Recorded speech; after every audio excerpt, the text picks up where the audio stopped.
ਵੀਰੇ ਉਹ ਭੈਣੇ ਤੂੰ ਸੁਣਾ ਵੀਰੇ, ਕੀ ਹਾਲ ਆ? ਠੀਕ ਆ ਭੈਣੇ, ਤੂੰ ਸੁਣਾ। ਭਾਈ ਕਿਧਰੋਂ ਆ ਰਹੇ ਆ? ਭੈਣੇ ਕੰਮ ਤੇ ਗਿਆ ਸੀ, ਕੰਮ ਮੈਨੂੰ ਲੱਭਾ ਨਹੀਂ, ਹੁਣ ਘਰ ਵਾਪਸ ਜਾ ਰਿਹਾ। ਠੀਕ ਹੈ ਵੀਰੇ, ਪਰ ਅੱਬੂ ਨੂੰ ਜਾ ਕੇ ਨਾ ਮੇਰਾ ਇੱਕ ਪੈਗਾਮ ਦੇ ਦੇ। ਈਦ ਵਿੱਚ 2 ਦਿਨ ਰਹਿ ਗਏ ਨੇ ਬਾਕੀ, ਤੇ ਹਜੇ ਤੱਕ ਅੱਬੇ ਨੇ ਮੈਨੂੰ ਈਦ ਨਹੀਂ ਦਿੱਤੀ। ਅੱਬੂ ਨੂੰ ਜਾ ਕੇ ਦੱਸ ਦੇ ਮੇਰੀ ਈਦ ਭੇਜ ਦੇਗਾ। ਠੀਕ ਆ ਭੈਣੇ, ਮੈਂ ਅੱਬੂ ਨੂੰ ਦੱਸ ਦਾਂਗਾ।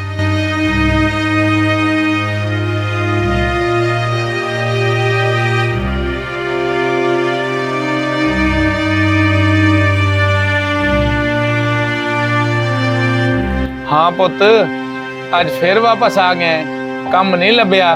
ਨਹੀਂ ਅੱਬਾ, ਅੱਜ ਵੀ ਕੋਈ ਕੰਮ ਨਹੀਂ ਲੱਭਾ, ਪੂਰਾ ਪਿੰਡ ਫਿਰ ਕੇ ਆ ਗਿਆ, ਕਿਸੇ ਨੇ ਕੋਈ ਕੰਮ ਨਹੀਂ ਦਿੱਤਾ ਮੈਨੂੰ। ਕੋਈ ਗੱਲ ਨਹੀਂ, ਕਦੀ ਤਾਂ ਰੱਬ ਸਾਡੀ ਵੀ ਸੁਣੇਗਾ, ਹੌਸਲਾ ਰੱਖ। ਹਾਂ ਅੱਬਾ, ਤੂੰ ਦੁਆ ਕਰ, ਕਦੀ ਤਾਂ ਕੰਮ ਲੱਭ ਜਾਏਗਾ। ਨਾਲੇ ਅੱਬਾ, ਰਸਤੇ ਦੇ ਵਿੱਚ ਪਿੰਡ ਦੀ ਨੁੱਕਰ ਤੇ ਮੈਨੂੰ ਭੈਣ ਮਿਲੀ ਸੀ, ਉਹ ਕਹਿ ਰਹੀ ਸੀ ਅੱਬੇ ਨੂੰ ਦੱਸਣਾ ਈਦ ਦੇ ਵਿੱਚ 2 ਦਿਨ ਰਹਿ ਗਏ ਨੇ, ਲੇਕਿਨ ਅੱਬੇ ਨੇ ਮੈਨੂੰ ਹਲੇ ਤੱਕ ਈਦ ਨਹੀਂ ਭੇਜੀ। ਪੁੱਤਰ, ਇਸ ਦਫਾ ਤਾਂ ਹਾਲਾਤ ਆਪਣੇ ਵੀ ਠੀਕ ਕੋਈ ਨਹੀਂ, ਤੇਰੀ ਭੈਣ ਨੂੰ ਈਦ ਕਿਵੇਂ ਦਈਏ? ਵਾਹ, ਗੱਲ ਤਾਂ ਤੇਰੀ ਠੀਕ ਆ, ਲੇਕਿਨ ਮੈਂ ਨਾ 500 ਰੁਪਇਆ ਖਰਚੇ ਵਾਸਤੇ ਰੱਖਿਆ ਸੀ। ਜੇ ਤੂੰ ਮੈਨੂੰ ਕਹਿ ਤੇ ਮੈਂ ਜਾ ਕੇ ਭੈਣ ਨੂੰ ਈਦ ਦੇ ਆਨਾ ਵਾ। ਚੱਲ ਠੀਕ ਹੈ ਪੁੱਤਰ, ਧੀ ਨੇ ਆਪਣੇ ਮੂੰਹ ਕਿਹਾ, ਹੁਣ ਈਦ ਤਾਂ ਦੇਣੀ ਬਣਦੀ ਏ। ਚੱਲ ਦੇ ਆ ਧੀ ਨੂੰ ਈਦ। ਚੱਲ ਠੀਕ ਹੈ ਅੱਬਾ, ਮੈਂ ਫਿਰ ਭੈਣ ਨੂੰ ਈਦ ਦੇ ਕੇ ਆਨਾ।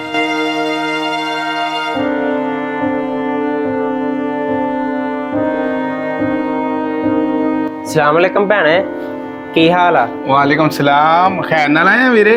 ਭੈਣੇ ਖੁਸ਼ ਹੋ ਜਾ, ਤੇਰੀ ਸੁਣੀ ਗਈ, ਅੱਬੇ ਨੇ ਤੇਰੇ ਵਾਸਤੇ 500 ਰੁਪਇਆ ਈਦ ਭੇਜੀ ਆ। ਅੱਬੇ ਨੇ ਭੇਜੀ ਆ? ਹਾਂਜੀ। ਹਾਂ ਵੀ ਸਦਾਕਤ, ਖੈਰ ਨਾਲ ਆਇਆ। ਤੁਸੀਂ ਵੇਖ ਨਹੀਂ ਰਹੇ, ਮੇਰਾ ਵੀਰ ਮੇਰੇ ਵਾਸਤੇ ਈਦ ਹੀ ਲੈ ਕੇ ਆਇਆ। ਅੱਛਾ, ਇਹ ਤਾਂ ਚੰਗੀ ਗੱਲ ਏ।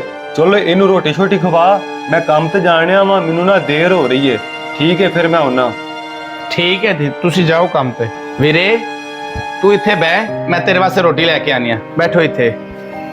ਅੱਛਾ ਭੈਣੇ, ਚੱਲ ਅੱਛਾ ਭੈਣੇ, ਮੈਂ ਫਿਰ ਚੱਲਦਾ।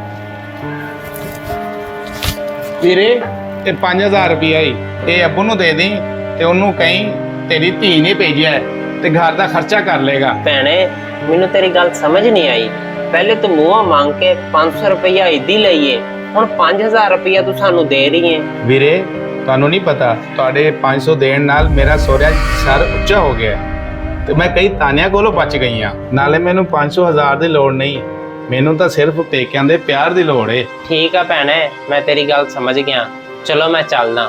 ਅਗਰ ਇਹ ਵੀਡੀਓ ਤੁਹਾਨੂੰ ਪਸੰਦ ਆਈ ਹੈ ਤੇ ਇਹਨੂੰ ਲਾਜ਼ਮੀ ਅੱਗੇ ਸ਼ੇਅਰ ਕਰੋ, ਤੇ ਮੈਨੂੰ ਕਮੈਂਟਸ ਬਾਕਸ ਵਿੱਚ ਦੱਸ ਦਿਓ ਕਿ ਤੁਸੀਂ ਆਪਣੀ ਭੈਣ ਨੂੰ ਕਿੰਨਾ ਪਿਆਰ ਕਰਦੇ ਹੋ। ਸ਼ੁਕਰੀਆ।